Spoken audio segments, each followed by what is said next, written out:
Hello and aloha. Welcome to another episode of Jetsetter. I'm your host, Jessica Rose, and I'm very excited to be here and excited to share yet another expat story with you. Just a little background. I'll be interviewing people who live internationally. I grew up in Singapore and Hong Kong when I was a kid, ended up moving back to the States for quite a while, and then my husband and I moved to Shanghai, China as adults. Although our international experience only lasted a couple of years, I'm still so fascinated by the international life and the experience of people who live abroad.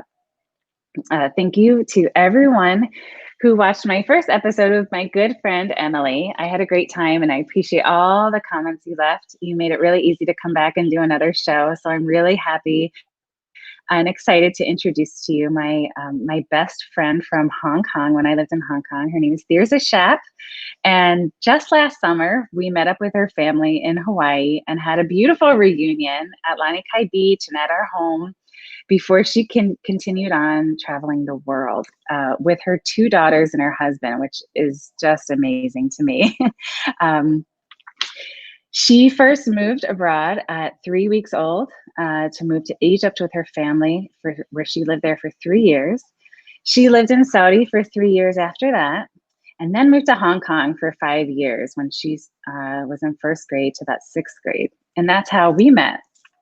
She came back to the Netherlands at 11 years old and then moved to Athens, Greece at 16 years old, where she completed her final 2 years of high school.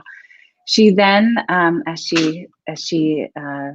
she finished college, she did an internship in Bangkok for half a year and spent another half a year in Spain working for KLM, the Netherlands airline company. And she worked for KLM for 13 years, ended up marrying her husband, who has a business in the Netherlands.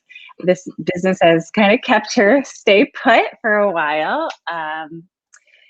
But they sure do find time to travel, which is wonderful.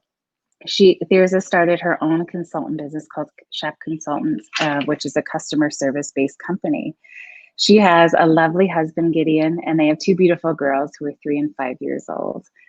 Thirza, it is so lovely to have you here. Thank you so much for being here. Thank you, Jess. It's lovely to talk with you again. I know, and thanks for social media for kind of bringing us together again, right? When we left each other in 1990, I mean, I don't think I thought that far down the road, but as I got older, in my teenage years and adult years, I really didn't think I would ever connect with you again, right? No. And here we are, right? Yeah. We're here.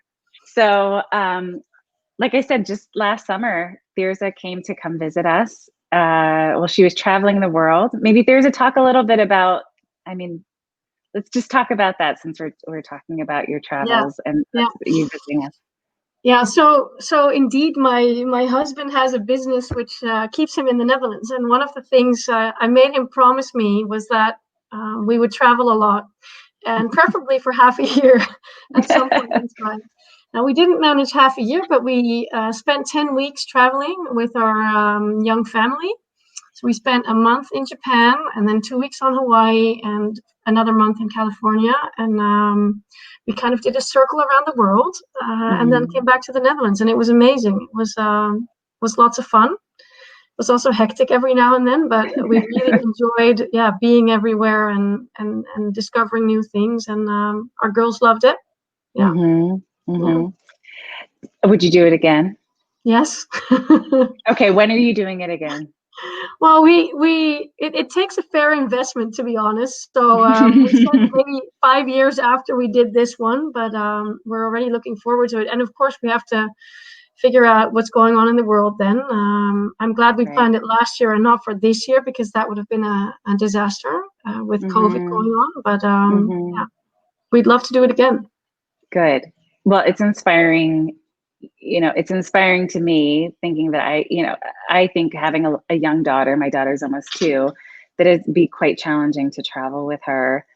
But I love hearing about how they just kind of went with the flow. I mean, there was some challenges, but you said those are challenges that we would have at home anyway, right? Yeah. So,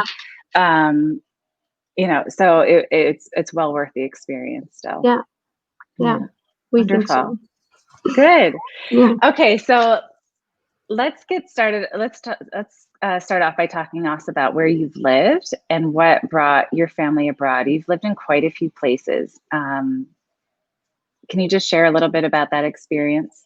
Yeah, sure. So my dad worked for the Dutch embassy. He was an agricultural counselor, which means he worked on all the import and export between two countries or multiple countries.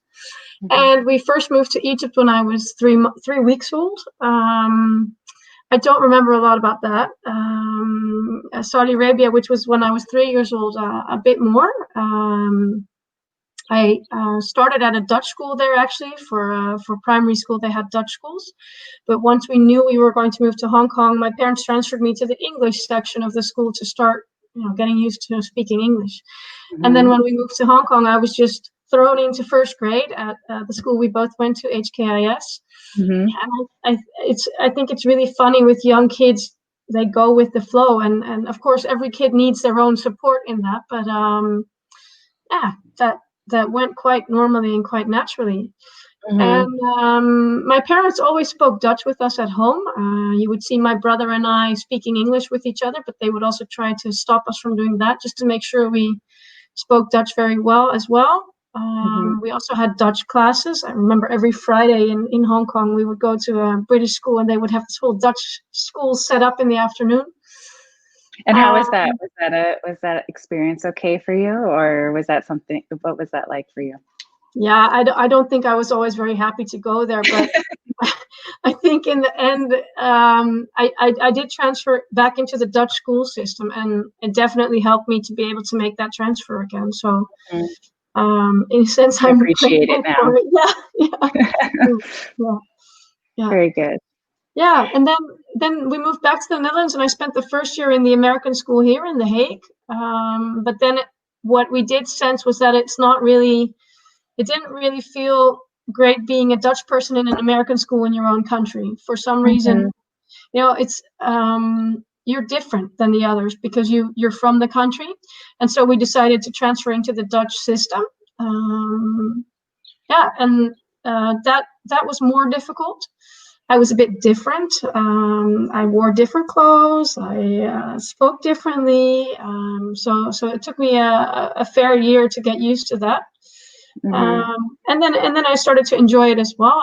And then when I was 16, my dad decided to go abroad again, and we spent 2 years in Greece, which was also very interesting. And also at that age, you're very conscious of what's happening and moving away from your friends and my boyfriend even at that time, my first Oh. boyfriend. Yeah. Mm-hmm. So what was Yeah. that experience like? Was that tumultuous? Was that something that you fought? Or was that something that you kind of went with the flow with as you did when you were younger?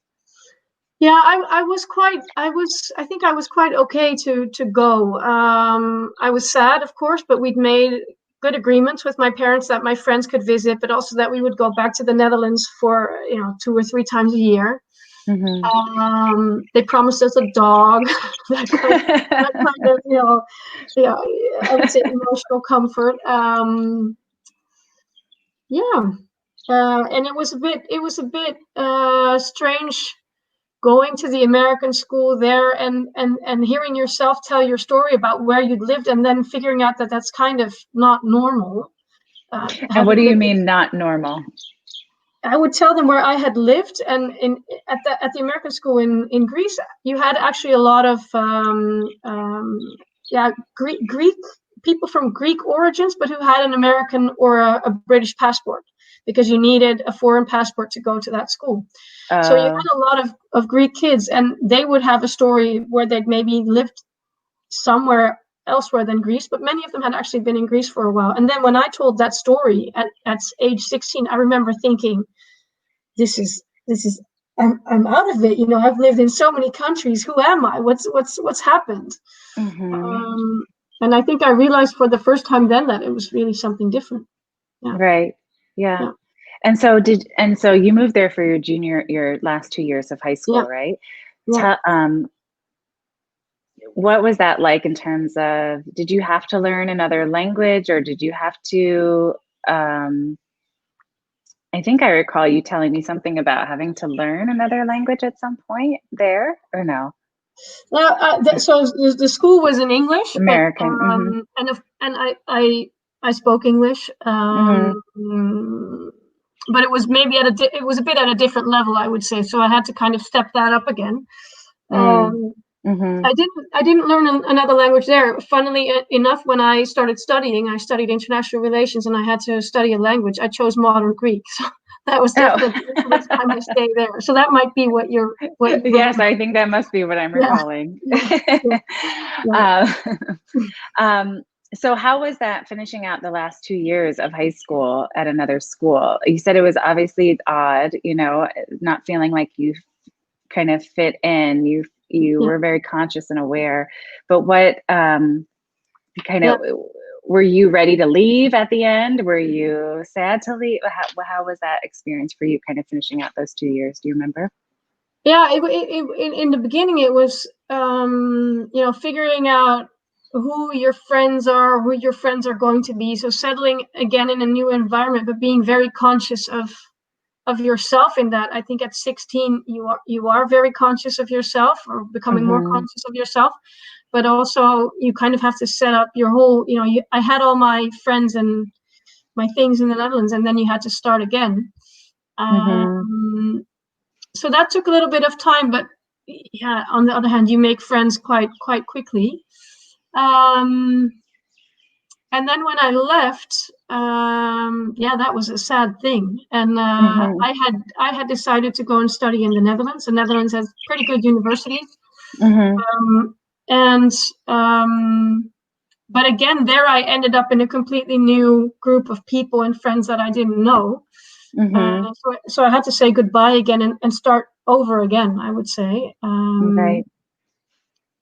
And funnily enough, I don't have that many. I don't have that much contact anymore with the people I was with in Greece. So Mm-hmm. yeah, maybe it was too short to really build up. Those Yeah, yeah, relationships. yeah, yeah, Mm-hmm. Mm-hmm. So your parents had moved around a whole lot, had moved around a bunch with you. yeah. And did they continue to move around for your dad's work? Yeah, so my dad stayed in Greece when I started university.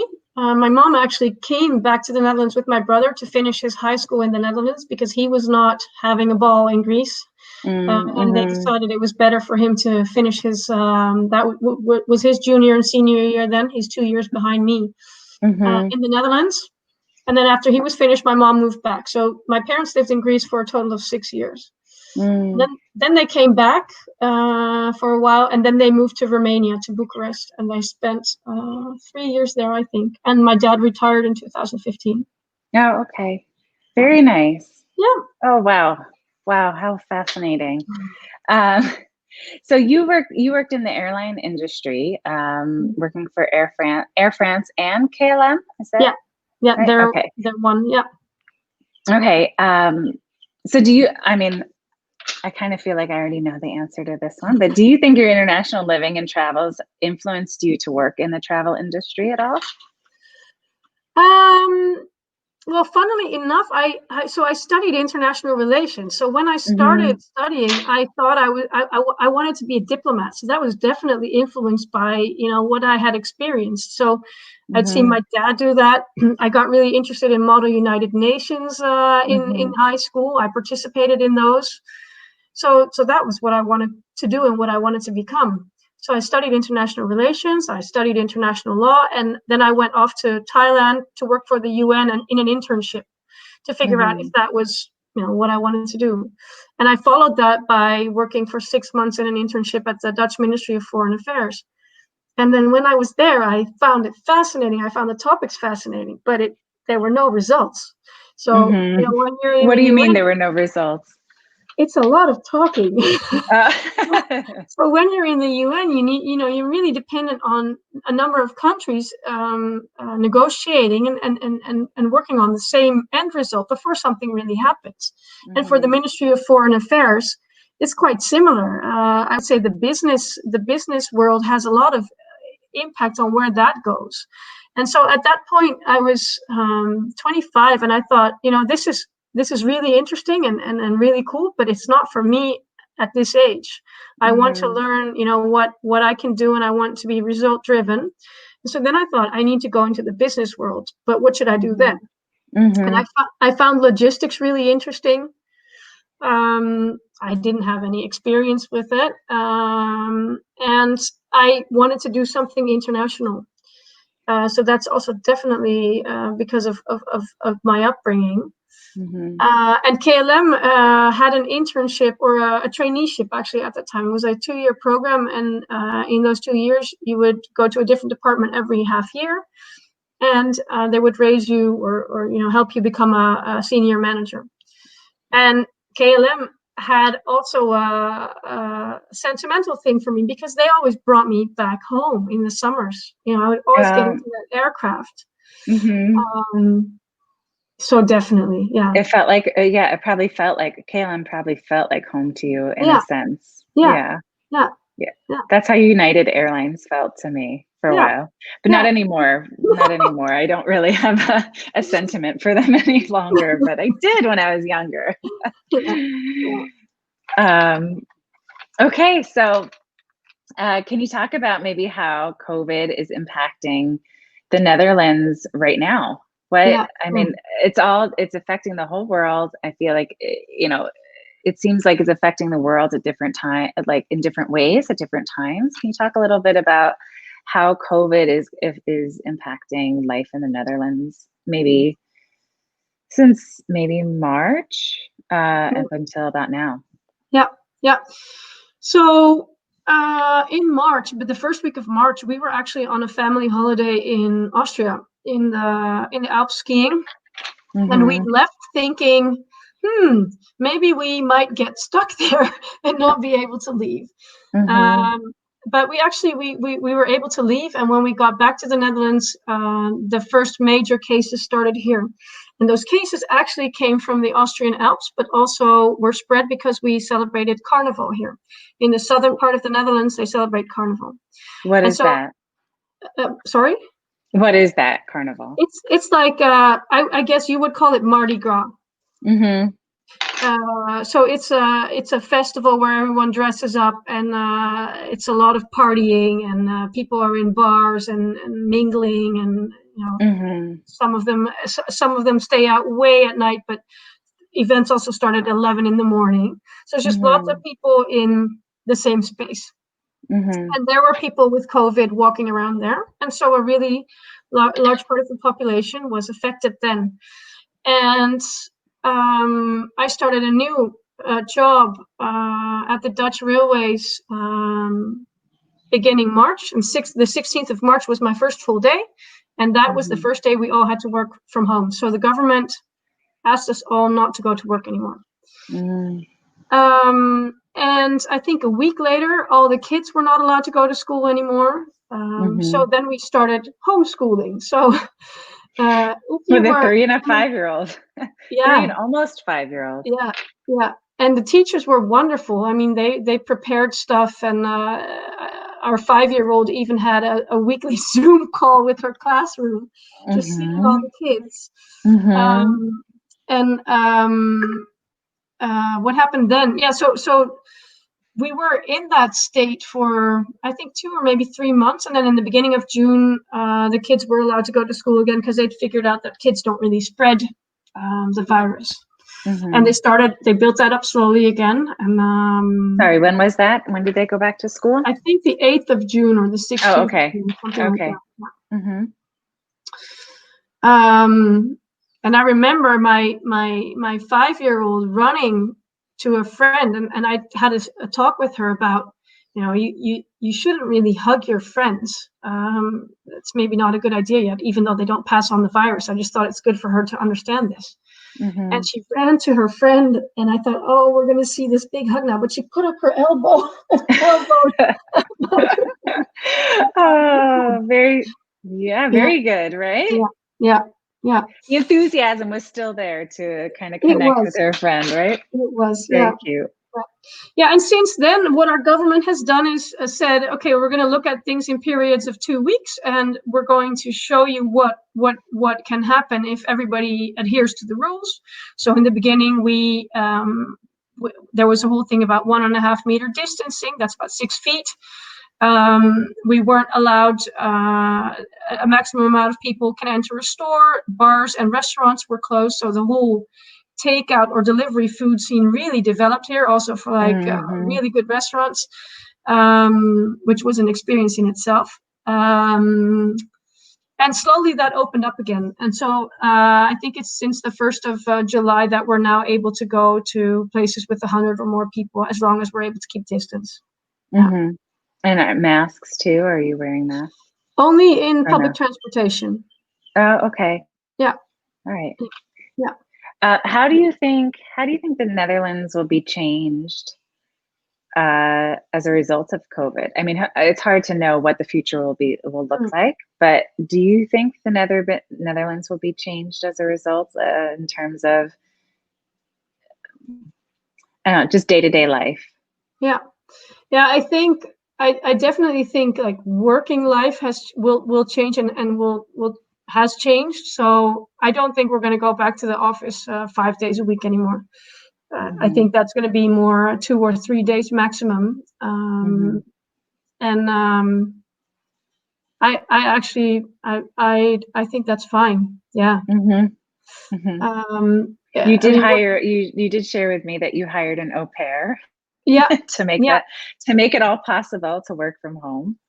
Yeah, we have an American girl living with us for a year. She's from New York, and she's been with us since September. So she was here when this all happened. And for her, it's a cultural exchange. She lives with us, and she helps us out with the kids, and we make sure she gets to know the Netherlands. And I actually really like that, because I like having her around and experiencing a bit of my past with her. Things she teaches the kids are things I learned at school. But yeah, we needed her to be able to manage this. I mean, working from home with 2 young kids and both having serious jobs is not doable. It's not okay. No. One of the things that, talking about current events, one of the things that has been very prevalent in the US is the BLM, Black Lives Matter. Is that impacting the Netherlands at all? Do you see that at all? Yeah, we had, I think right away when the first event happened in the US that triggered Black Lives Matter, that's shown on the news here immediately. And I think about a week after, we also had protests here. So there have been numerous protests in the Netherlands,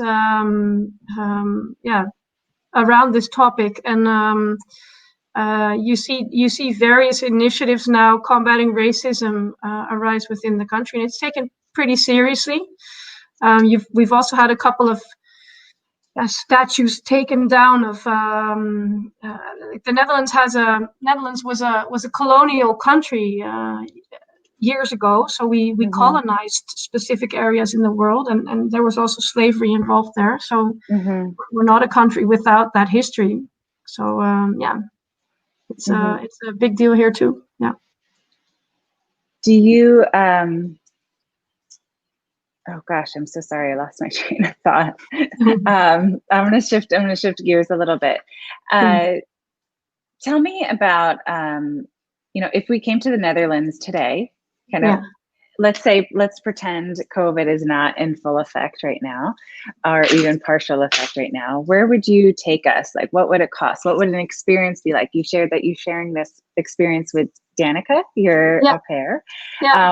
What kind of experiences have you kind of shared with her that she's enjoyed so far?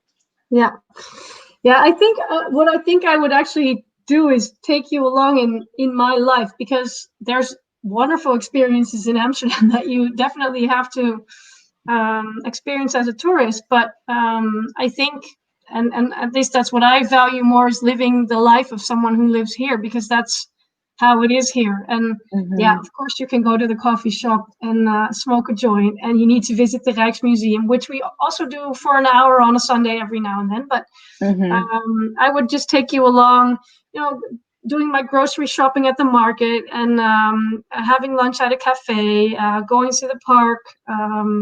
It's pretty normal. Well, maybe normal for a Dutch person, but maybe not so as normal No, for for an American, right? So, yeah, and I feel like you've seen, although you've never lived in America, you're very familiar with American culture yeah, and kind of maybe some of the history too. yeah. What do you feel like Danica has been really, what has she really enjoyed about, as an outsider kind of coming in and immersing in your culture? Yeah, so I think the U.S. It's huge and it's different in every city. But she came from New York, and the Yeah. pace here is I mean, Amsterdam is definitely a worldly city, but the pace here is very relaxed. I would say, indefinitely compared to New York. People are much less high strung, or words she's been using, and she really Mm-hmm. enjoys that. Mm-hmm. I think one of the things that Dutch people are or have is that they're quite direct. So with a Dutch person, it's quick that they'll just tell you what they think or what they feel, or and there's no big deal about it. We just go on after that. But you kind of Mm-hmm. have to be prepared to get the truth and then go on. So Move on. that's very Dutch, and she appreciates that. But that's not for everyone. Right. No. Right. Can you give me an example of that? I'm trying to imagine what I might experience if I've been to the Netherlands, I've been to Amsterdam, but I don't recall anything like that. But I imagine it's something that once you're kind of in somebody's home or having a conversation, a real conversation with somebody, it might come up. Um, let's see. What's a good example? I think we've had like pretty interesting conversations about Black Lives Matter and how that's being handled in the U.S. and what we think about that, and then we'll just be frank about that. And Mm-hmm. um, um, Versus being politically correct about it. yeah, Yeah. yeah, yeah, yeah. Mm-hmm. Yeah, I Um, do think that the US, we do feel like we have to be politically correct about a lot of things. And it's yeah, kind of, I think, refreshing when, you don't have to feel so guarded in having a real conversation, because you don't want to offend anybody, right? Like no, it's not something that is intended, but it's also trying to think deeply and critically about current events, about how things can be better, about yeah. yeah. So I think having frank conversations and not taking such offense to it could be a real benefit. Yeah, and an example of that is, for instance, those statues that are being pulled down. We had an interesting conversation about how that is history, and Mm-hmm. it will always be history. So of course there was something wrong in what was being done then, but that was the time then. Mm-hmm. But do you need to take away all that history, or should we just know that happened and now work with it and deal with it and handle it the way we should handle it? Mm-hmm. And we've had nice exchanges about that, what her thoughts are, and what our thoughts are. And Mm-hmm. yeah, I think that's really opening yourself to different ways people can perceive the same problem. And Mm-hmm. that's really one thing I learned as a kid growing up everywhere. I mean, the classroom we were in Hong Kong, there were also kids from India who ate their lunch with their hands. That was nothing weird for us at the time, and it still isn't weird for me. But if you've never experienced that, that's something you don't know, and you might look at it and go, "Whoa, what's this?" And Right. what I really have is, there are so many solutions to the same problem, and depending on where you're from and what your culture is, but also how you've been raised, you have a different approach, and all of them are worth examining. Mm-hmm. Yeah, Mm-hmm. And I think that's one of the benefits, I think, of us of growing up as yeah, children and among many different cultures, yeah, um, different from our own, because obviously we're exposed to our own kind of home yeah, culture, right? yeah, But having all the other cultures, not just of our country, but of all the people that we go to school with, we see things from a different world, and then that becomes our normal. right? Yeah. A different perspective, and how that can be kind of just the awareness. Yeah. I think it can be really refreshing. Yeah. Even as an adult, right? Isn't it, taking that with you through adulthood. Yeah. Okay, so uh, so going in, talking about that, I'm wondering, I obviously your girls are not going to probably grow up in another country like you and I did, but exposing them to other countries, that's something. Is that Yeah. kind of selfishly for you and your husband? Is that something for your girls? Maybe a combination of both? Yeah. Yeah. I mean, I think it's important for them to realize, yeah, I would like to share with them what I learned as a child, and that's also why we're, for instance, taking those trips. And they were fascinated by Japan, and my oldest daughter still talks about it every day, and mentions something she saw, or and I think well, at least I find it important to share with her the richness of the cultures we have in the world and the differences between people, because I think that can only help her growing up. And have you had those conversations with her already at such a young age? I mean, she's almost 5. She was still, what, 4? Or Yeah, almost 4 at the time. yeah, Yeah. yeah.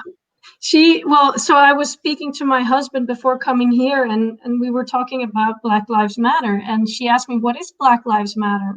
And so I tried to explain this in the language of a 5-year-old, and she's very interested by that.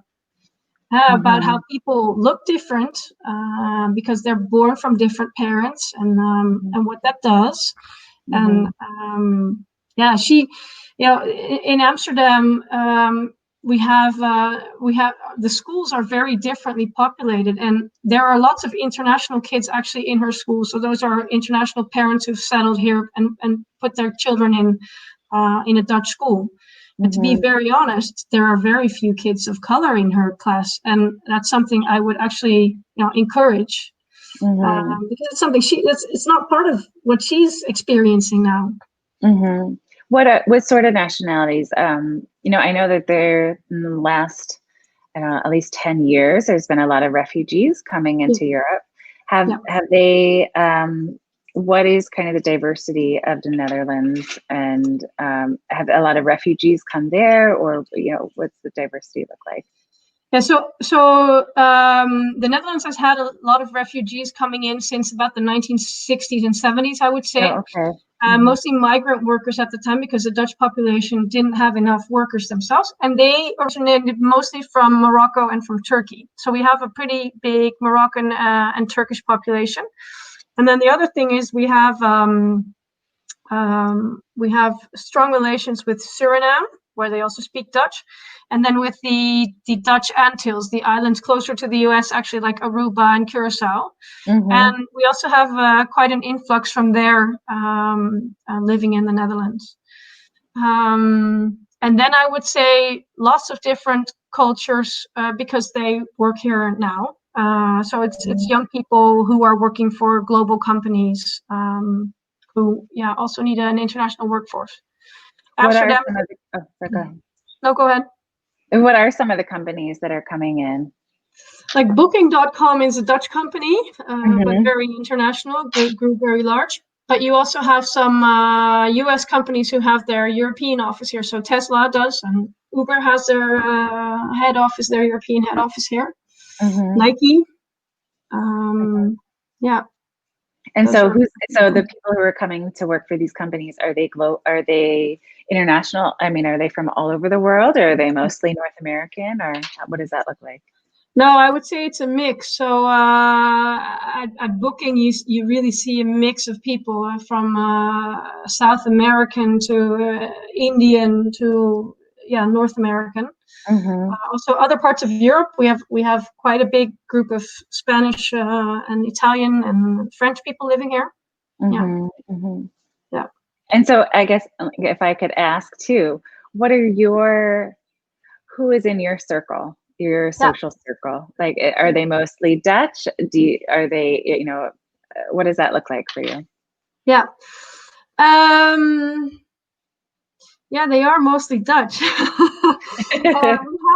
We have two couples that we're good friends with who have one has an American wife and the other a British one. So we do have a bit of that. And I also have a very good friend who lives in the UK. She's British, married to an American guy. It's But not Verity, is it? no, it's not Verity. Verity was was one of our Verity other lives in best the US. She friends. lives in the US. Yeah. Oh, really? Yeah. She Yeah. was one of our best friends from Hong Kong. Yeah. Mhm. And I have Dutch friends who live abroad also. Yeah. Mhm. Yeah. Mhm. And when you say abroad, is that other European countries? Would you Yeah. also consider that? Yeah. No, so one of my best friends lives in Frankfurt in Germany. Mhm. Um, yeah. That's at the moment the only one I would say. Yeah. Yeah. Very Yeah. nice. One of my friends lives in Sri Lanka. Yeah. Yeah. Mhm. Mhm. Yeah. So it's very, I mean, I think compared to, and I don't know, how does that relate to maybe how another, I guess, is that common for other Dutch residents, or would you say maybe that's specific because of the work that you're in, the upbringing that you've had? Um, Yeah. what do you think? I think most of the friends that I see a lot now are people I met later in my life, so university, and after that. And maybe that's, I don't know. I mean, I don't know how you experience that, but maybe that's the one of the downsides. I don't know if it's a downside, but one of the things that happens when you're a kid who travels all over the world when they're younger and doesn't really settle anywhere. And this is the first time I have actually settled. I've lived in Amsterdam longer than I've lived anywhere else. Hmm. Um, But not necessarily as a child, right? no, Because no, I remember when I moved back to the US, I thought to myself at 9 years old, oh, I've lived most of my life in Asia rather, yeah, instead of the US. And the first 4 years of my life, I mean, who really remember?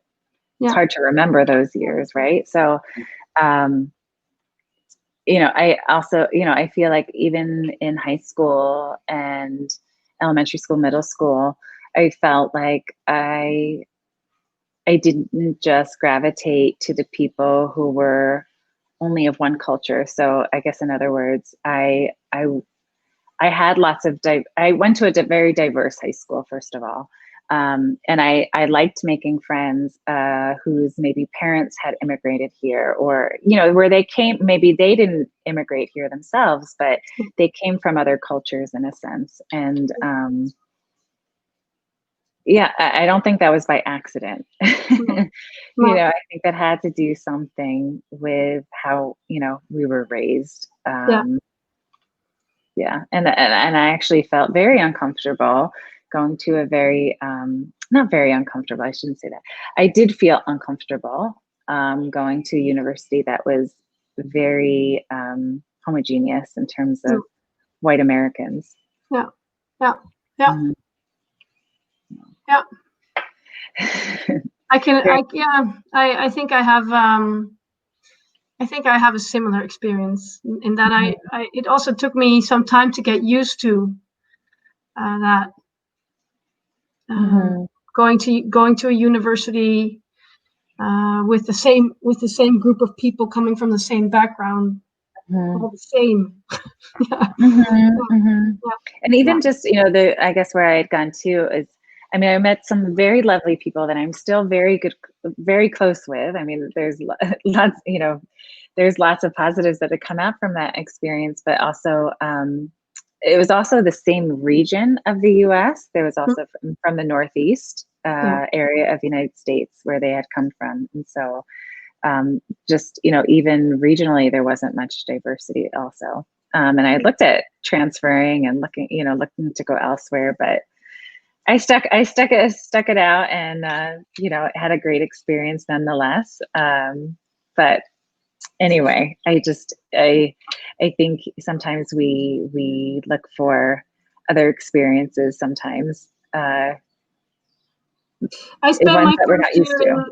I spent my first year in university debating whether I should go to the US to college somewhere because I Mm-hmm. wasn't really feeling at home. Yeah. Mm-hmm. Connected. Mm-hmm. Yeah. Yeah. So where is home for you right now? Where the heart is. Well, home for me, yeah, home is where I live now in Amsterdam, I would say. I feel very rooted in the north of the Netherlands, in Friesland. That's where I was born and also where we went back during our holidays. And my parents live there now. So when I enter that area of the Netherlands, I really feel like, I get calm and I enjoy being there. But this is really where in Amsterdam, where I live now, is my home. Yeah. Mm-hmm. Very Yeah. good. And your Yeah. parents are there too, and your brother? Yeah. They're all here. Yeah. Oh, very nice. Yeah. Um, so if I were to come to the Netherlands and grab a bite, where would you take me? What would it cost? What would it look like? What's kind of Yeah. if I was only there for 24 hours? Where would I take you? I would take you to this place called Café Caron, which is a French restaurant, actually. There's not really Dutch cuisine. Oh, Dutch cuisine is very international, so I'm lucky in that sense. I really like French food. I think in this restaurant they do that very well.